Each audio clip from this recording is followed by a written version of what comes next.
Meskipun saya menjadi Mulyono II.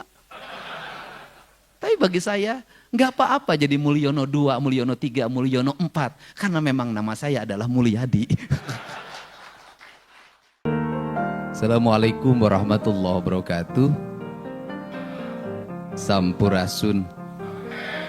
Seluruh jajaran komisaris utama dan para anggota Bank Jabar Peduli yang barusan kata sahabat saya Bosman, gimana kalau banknya menjadi Bank Aing Peduli?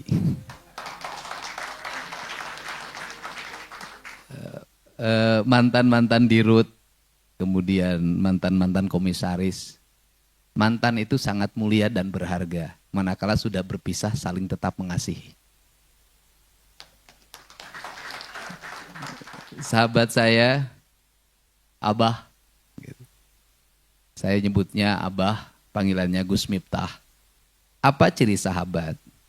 Ciri sahabat itu adalah dia hadir di sampingnya saat orang menghujatnya. Dia hadir di sampingnya saat orang meninggalkannya, itulah sahabat.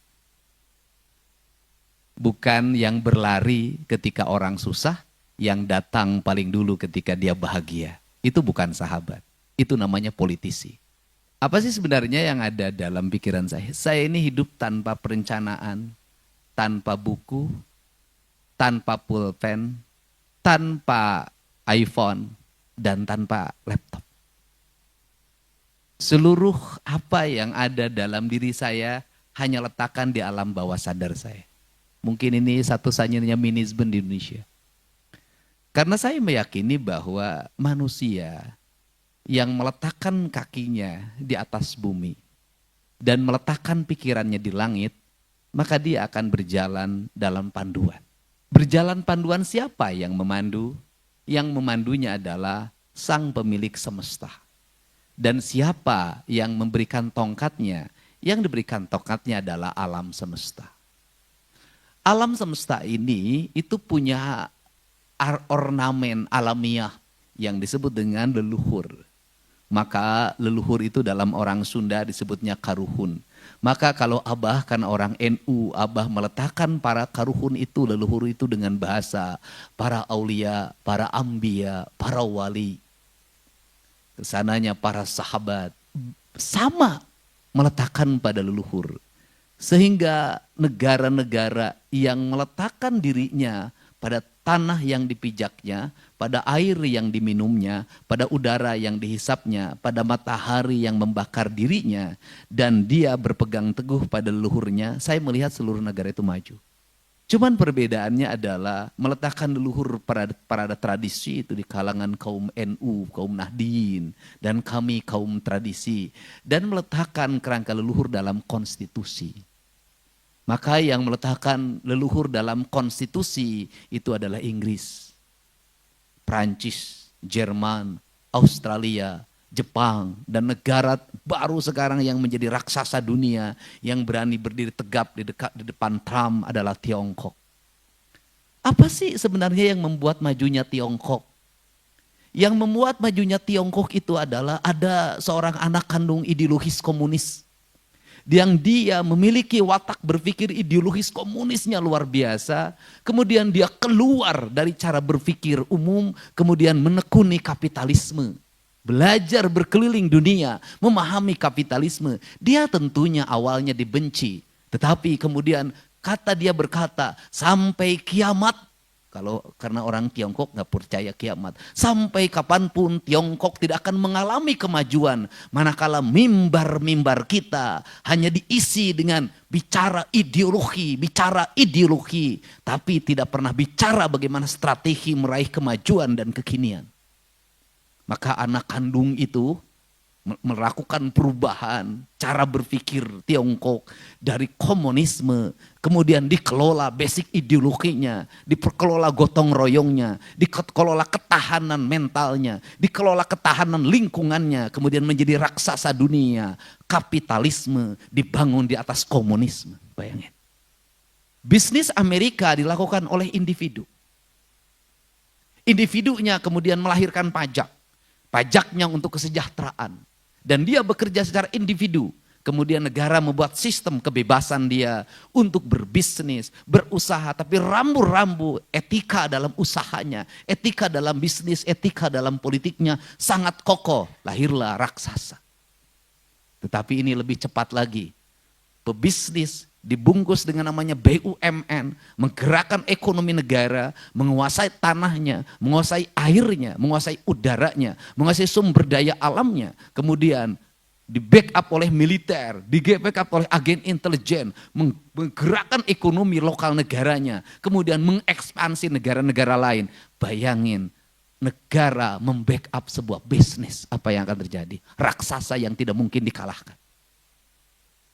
Nah, out of the box adalah sebuah proses berpikir untuk merubah paradigma. Saya tidak ngerti perbankan. Saya tidak ngerti komposisi anggaran. Baca buku APBD pun saya jarang. Apa yang membuat kita bangkrut? Menggunakan standarisasi pikiran dalam manajerial yang rumit. Dalam perbankan harus lulus ini, lulus ini, lulus ini, lulus ini. Sertifikat 7 truk tidak akan punya arti kalau rasa dan cintanya tidak ada. Buktinya BJB, hebat-hebat, lulus OJK, katipu dalam triliun. Apakah Jenderal Sudirman itu belajar ilmu militer sekolah di Amerika? Tidak. Apakah dia sekolah perang di Perancis? Tidak. Dia hanya seorang guru SMP Muhammadiyah. Apa yang membuat dia menang? Satu, dia berserah diri pada Allah. Yang kedua, berserah diri pada semesta. Maka dia bersatu dengan seluruh alamnya, maka alam menjadi petunjuk hidupnya. Maka ketika musuh datang, hujan pun turun. Jangan ngomong mistik, Pak, nggak ada. Bagi saya semua hidup ini ilmiah. Jadi hubungan manusia dengan seluruh alam dan lingkungan itu akan melahirkan sebuah kekuatan besar. CCTV yang banyak tidak akan ada arti di kantor, Pak. Gak, menurut saya. Saya ini orang yang sampai hari ini yang teknologi modern gak pernah lihat CCTV, Pak. Ngapain, Pak? Apa CCTV yang paling tajam dalam diri kita? Rasa kita. Rasa kita bisa membaca ini karyawan bohong atau tidak. Rasa kita bisa membaca ini karyawan kemudian nyelipin uang atau tidak. Jujur atau tidak. Di mana rasa itu bagi seorang pemimpin? Ada pada mimpinya. Ada pada getaran hatinya. Untuk itu pemimpin itu beda. Karena pemimpin beda, maka pemimpin tidak boleh melakukan yang orang lain melakukan. Maka pemimpin harus melakukan yang orang lain tidak melakukan. Kalau sudah jadi pimpin, kalau nakal harus pilih-pilih. Jadi kalau Pak Dirut, nggak boleh lagi nakal sama karyawan, Pak. Kelasnya harus naik. Nggak boleh lagi, karena dia beda, Pak. Makanannya harus beda, minuman beda, cara berpuasa beda. Pemimpin, Pak, kalau Anda ingin bebas hidup kayak orang lain, jangan jadi pemimpin, karena pemimpin itu Brahmana. Dalam kaidah kebudayaan, Brahmana, Waisa, Satria, Sudra, itu bukan penggolongan manusia, tapi tingkatan manusia. Kata kaum Brahmana, ketika ada orang berjudi, biarin, namanya juga sudra. Tapi bukan dalam perspektif syariat ya, ini pandangan kebudayaan. Ya sudra itu kebahagiaannya itu, kupluk-kupluk dan gak gede dan gak merugikan negara. Nyambung ayam, sudra. Joget-joget di tempat gelap, itu sudra. Karena sudra itu memperoleh kebahagiaan secara material. Gitu loh, ganti-ganti istri itu sudra. Karena meletakkan kebahagiaan pada aspek material. Sudra itu hukumnya cuman dua. Bibir basah, kanyut basah. Sudra. Kalau sudra itu, ya begitu. Kalau sudra itu yang diomongin itu. Nah, sehingga kalau kaum Brahmana, dia sudah sejak kecil filosof, ketatanegaraan, minumnya beda, puasa Senin Kamis, enggak puasa Senin Kamis lagi kayak Gus Miftah. Karena kaum Brahmana tiap sehari puasa, sehari enggak. Udah beda kelasnya, makomnya beda. Jadi kalau honornya beda, memang makomnya juga beda. Ini penting. Nah ini tingkatan ini penting, beda. Sehingga kalau dia bersinggasana, bertahta, bukan dia tidak mau campur, tapi tingkatannya. Nah, sehingga Mas Sujiwo Tejo itu kenapa nggak setuju sama demokrasi? Kenapa? Mas Dedi, demokrasi itu dipilih, kata dia. Nanti Sudra jadi pemimpin.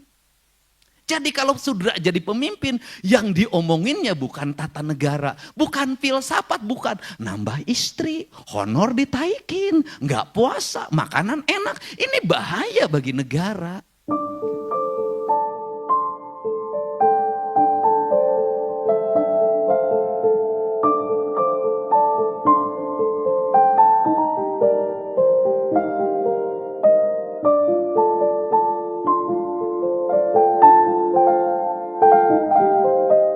Makanya jadi pemimpin itu sejak kecil sudah dibedakan. Nah, apa sih saya cerita ini? Apa? Cerita ini cerita perbankan. Cerita perbankan itu adalah cerita ketajaman pikiran dan baca pasar. Nah, karena cerita ketajaman, pertama, apakah kita akan bangkrut? Tidak akan pernah. Apakah kita tidak akan kompetitif? Tidak akan pernah. Selama apa? Selama niat kita dan kemudian diri kita ada. Kata orang Sunda itu ngawiraga sukma. Ngawiraga sukma itu dalam bahasa biologi disebutnya bersenyawa. Kemudian dalam bahasa kebudayaan manunggal. Kalau dalam bahasa Abah nauhin. Apa itu? Saya katakan ketika orang bekerja di BJB, maka BJB menjadi bagian yang tak terpisahkan dalam hidupnya. Itu penting. Apa yang merusak sebuah perusahaan, sebuah korporasi, sebuah lingkungan? Apa? Ketika yang mengisinya menjelekkan tempat dia bekerja. Kemana bercerita? Terbalik bang. Terbalik. Maka korup di TNI gak boleh anak buahnya. Apapun yang terjadi gak boleh bercerita keluar. Maka korup. Maka untuk itu kalau BJB ingin berhasil, seluruh pegawainya masukin barak militer. Serius saya. Serius. Ini nggak main-main. Masukin barak militer. Untuk apa? Persenyawaan, penyatuan jiwa. Dan di barak militer nanti akan ketahuan mana pegawai yang punya visi, mana pegawai yang asal-asal. Dari situlah terjadinya seleksi. Alam yang akan menseleksinya. Disumpahin satu-satu. Saha anu nek maling KBJB, sanu teu digawe KBJB, saumur hirup sia, 7 turunan sia, moal pernah berkah. Sumpahnya itu, Pak. Ini penting. Jadi menyatukan diri. Saya ini, Pak, orang yang paling gila dalam berspekulasi. Kenapa? Saya kalau ditanya, guru Kang Deddy Mulyadi di bidang ekonomi siapa? Ibu saya. Kenapa ibunya? Apakah ibunya ahli ekonomi? Enggak, sekolah SD aja cuman kelas 2, baca tulis aja enggak. Kok bisa? Ya bisa, dia sebagai ekonom ulung.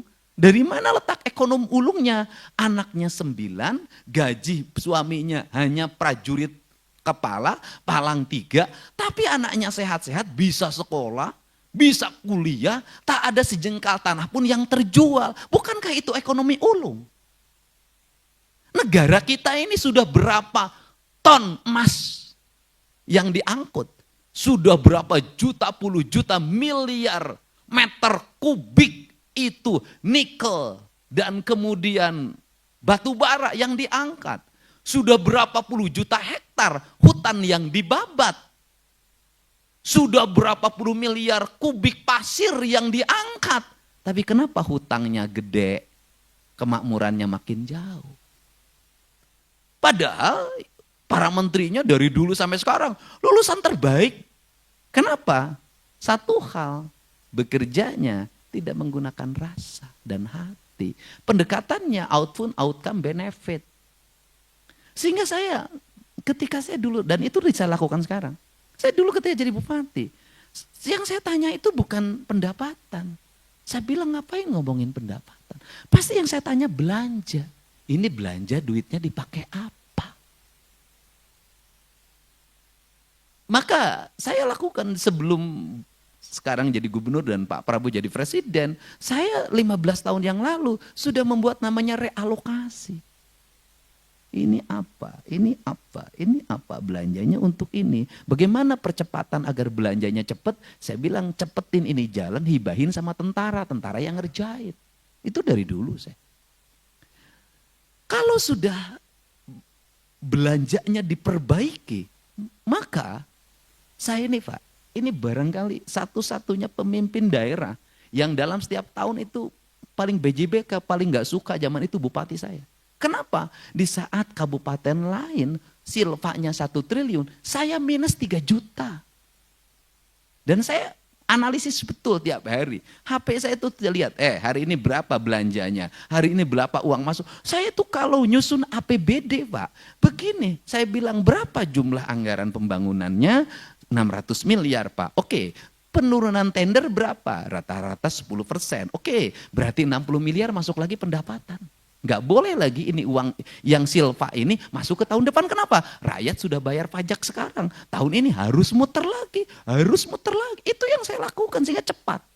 Nah, saya katakan ketika rakyat sudah bayar pajak, maka kita tidak boleh lama-lama nyimpen uang di tempat lain atau di bank. Suruh muter terus, nggak boleh berhenti. Kenapa? Ini siklus.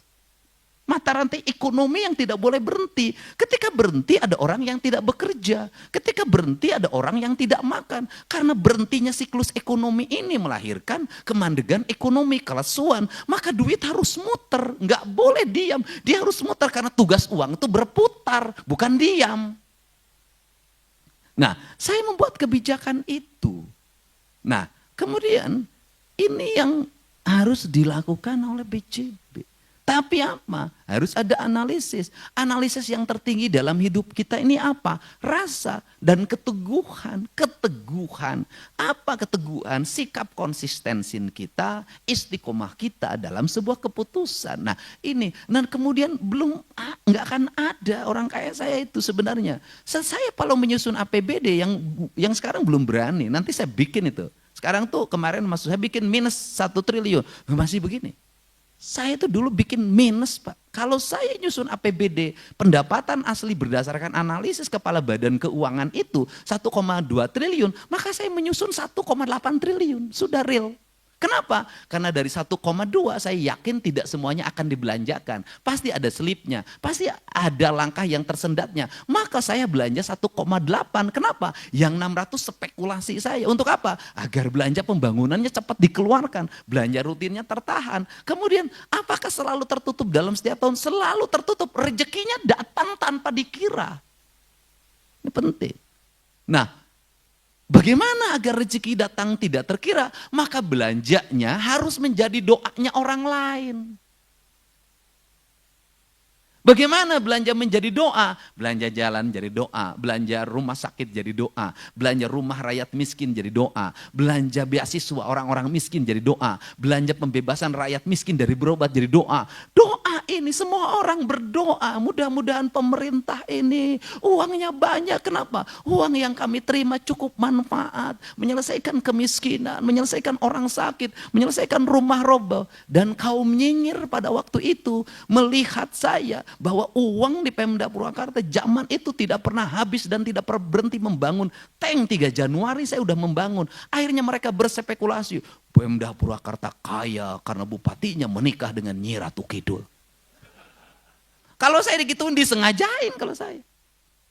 Saya bilang lebih baik nikah dengan Nyi Ratu Kidul melahirkan banyak uang daripada nikahin istri orang nanti digebukin.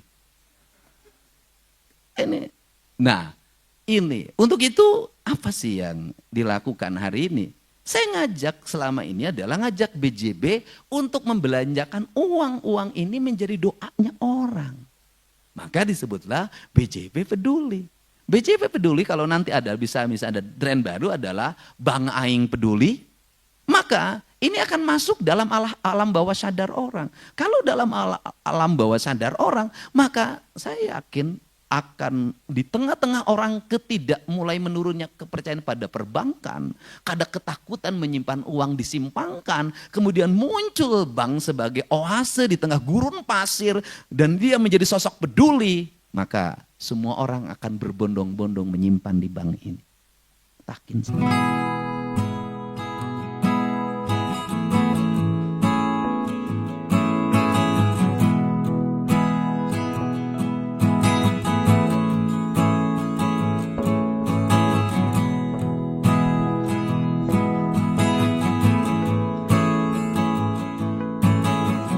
Apa yang ada dalam pikiran publik hari ini adalah ingin mencari seseorang yang dipercaya. Ingin mencari perbankan yang terpercaya. Itu. Jadi orang Indonesia itu apakah tidak gotong royong? Kuat, empatinya kuat. Ingat, orang baik akan bertemu dengan orang baik. Orang ikhlas akan bertemu dengan ikhlas. Bank penebar kebaikan akan bertemu dengan nasabah penyumbang kebaikan. Tapi bank penebar kebusukan akan bertemu dengan nasabah penyumbang kebusukan. Garong akan bertemu dengan garong. Rampok akan bertemu dengan rampok. Lelaki hidung belang akan bertemu dengan PSK. Tuhan. Sudahlah. Tergantung kita ini berkumpul dengan siapa. Kalau kita senang berkumpul dengan mafia perbankan dan kita menjadi direktur karena peran mafia perbankan, ya jangan pernah juga merasa sedih kalau banknya dirampok oleh mafia perbankan. Kenapa? Anda jadi direktur oleh perannya mafia, maka bank Anda diambil duitnya oleh mafia. Tapi kalau ini kan lahir bukan di tangan mafia, di tangan Prabu Siliwangi. Sudah.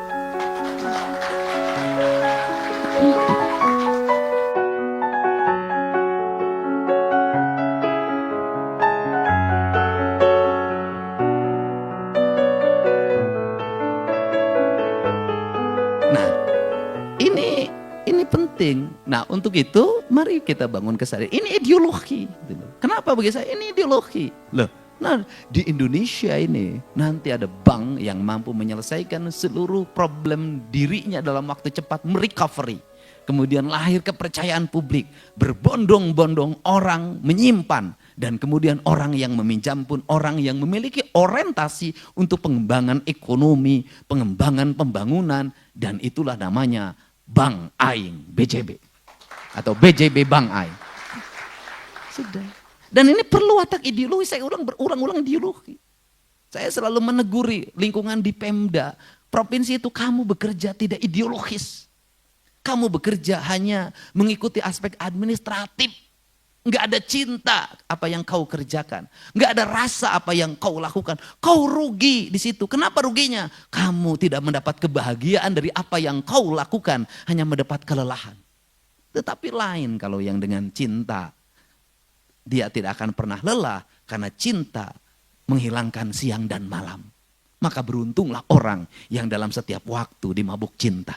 Karena dia akan lupa siang dan malam.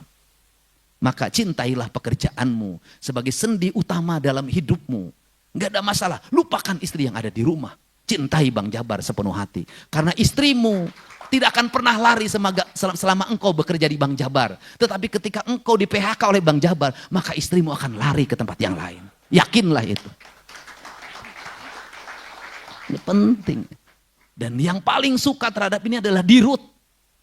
Karena Dirut sering tidak pulang demi Bang Jabar. Dan Dirut sering lupa pada istrinya di rumah demi Bang Jabar. Karena di Bang Jabar jauh lebih muda dibanding yang di rumah. Ini penting, Pak. Ini penting, ini ideologi. Kan gitu. Nah, untuk itu saya ucapkan terima kasih. Ini Bang ini akan mengalami kemajuan. Pak. Saya terus-terus saja membantu, Pak. Saya barusan juga bertemu pegawai Pemda. Ini loh strategi kita. Ini pembayaran itu saya bilang yang kira-kira terjadi. Kita meragukan, saya belanja hibah itu yang sering kita ragu. Yang sering menimbulkan problem, saya katakan nanti jangan sekaligus, saya bilang bikin 30, 30, 40. Kenapa? Pertama, untuk mengatur ritme keuangan daerah. Yang kedua, untuk memastikan penggunaan. Yang ketiga, biar Bank BJB agak lama uang Pemdanya tidak cair di tengah. Dan kalau dari sisi personality Deddy Mulyadi, saya sangat rugi bermitra sama BJB. Rugi, Bah. 1 menit 150 juta tidak bisa saya dapatkan. Kenapa? Karena saya pejabat, nggak boleh saya mendapat sponsor di channel saya BJB, nggak boleh. Dan BJB dengan nikmatnya mendapat tayangan-tayangan tanpa bayaran. Dan ini penting, kenapa? Udahlah, marketing yang terbaik hari ini adalah YouTube dan TikTok. Nggak ada yang bisa menyaingi hari ini. Mau pakai media apa, Pak? Penontonnya udah nggak ada. Dan tayangan di media mainstream, di channel YouTube-nya, itu ngambil dari tokoh-tokoh yang populer hari ini. Dari presiden, dari tokoh yang lain, mungkin saya tokoh yang keberapa paling ujung. Itu yang mereka, ini Pak Helmi Yahya, hari ini tuh jujur aja, mereka tuh butuh pada orang-orang yang setiap hari digemari oleh publik. Karena dari situ ya viewer didapat. Bagaimana Tempo menikmati wawancara saya berjuta-juta penonton. Meskipun saya menjadi Mulyono 2. Tapi bagi saya nggak apa-apa jadi Mulyono 2, Mulyono 3, Mulyono 4. Karena memang nama saya adalah Mulyadi. Itulah marketing. Kita ini dunianya sudah seperti ini. Nah, untuk itu ya sudah BJB nggak usah lagi makanya ngomong saya nggak usah lagi ada anggaran 4 iklan 400 kerjasama, nggak usah, cukup nuturkan bujur Deddy Mulyadi. BJB peduli, BJB peduli. Nah terakhir apa sih yang membuat kepemimpinan itu energik? Ya hati, Pak. Bagaimana hati? Satu, nggak boleh ada protokoler, capek di MC-an yang terhormat panjang lah lila ting. Kalau saya itu kalau sudah tiut, ganeng. Jangan ganeng. Udahlah dibikin simple, dibikin efektif, kemudian kerjakan sesuatu berdasarkan selera kita. Pakailah baju yang membuat kita nyaman, jangan memaksakan diri bajunya orang lain. Pakai baju orang lain tuh nggak enak, Pak. Apalagi pakai istri orang lain digebukin, Pak. Kayak Abah kan, ya memang baju nyamannya ini. Itu, baju nyamannya ini. Ini yang membuat wanita tergila-gila sama Abah. Tapi ada satu wanita yang belum bisa didapatkan, yaitu wanita bidadari di surga yang belum dia temukan. Tidak akan keseleo, Bah, saya mah politisi, Bah. Dan saya kagumnya sama Abah itu apa sih? Kan dia hari gaul dengan artis cantik. Setiap malam berkeliling ke tempat-tempat hiburan, menemui perempuan-perempuan dengan dada terbuka, ya kan? Dengan rok yang naik ke atas. Abah itu bisa mencintai tapi tidak pernah meniduri. Itu hebat. Hebatnya Abah. Dan itu. Kemudian Abah memberikan kesadaran. Jadi kalau ditanya, siapakah yang selalu memberi tanpa pernah ingin dilayani? Ya Abah Miftah. Dia memberi ilmu, memberi bekal duit. Kan tidak pernah dilayani. Tidak hitungan kayak pegawai BJB. Tetapi cinta yang sejatinya tetap sama Umi di rumah. Kenapa mencintai Umi di rumah? Karena Umi menemani sejak Abah tidak punya apa-apa dan bukan siapa-siapa. Dan lelaki yang hebat itu adalah lelaki yang tidak meninggalkan istrinya, yang mendampinginya saat dia dalam kesusahan. Itulah lelaki hebat. Daripada mengganti lebih baik nambah. Itu pun kalau ada persetujuannya. Kalau tidak persetujuan, biarkan engkau di sampingku. Dan biarkan aku menghayal pada yang lain.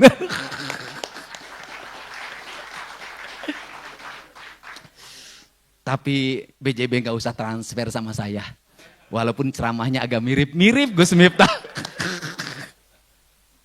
Jadi ini yang buat ya sampaikan apa adanya, sampaikan ada dalam hati kita. Karena relung hati kita itu adalah perpustakaan abadi. Jadi perpustakaan abadi manusia itu adalah hatinya, rasa dan cintanya, itulah perpustakaan kita. Nah untuk itu saya ucapkan terima kasih. Selamat BJB Bang Aing, semoga semakin peduli. Kalau PJB buka tabungan, maka tabungan BJB adalah tabungan kebaikan. Tabungan kebaikan. Semakin dekat dengan saya, semakin kenal dengan teman-teman saya, insya Allah nanti ratusan teman-teman saya akan nyimpan di BJB. Kalau satu orang nyimpannya 25 miliar kali 100, 2,5 triliun nyimpan di sini. Terima kasih Bang Helmi Yahya dan semua para anggota komisaris. Kita memiliki semangat. BJB, BJB, BJB. Terima kasih. BJB Bang Aing, BJB Nu Aing. Jawa Barat istimewa. Allahumma afiq ila aqwamit thoriq. Assalamualaikum warahmatullahi wabarakatuh. Sampurasun.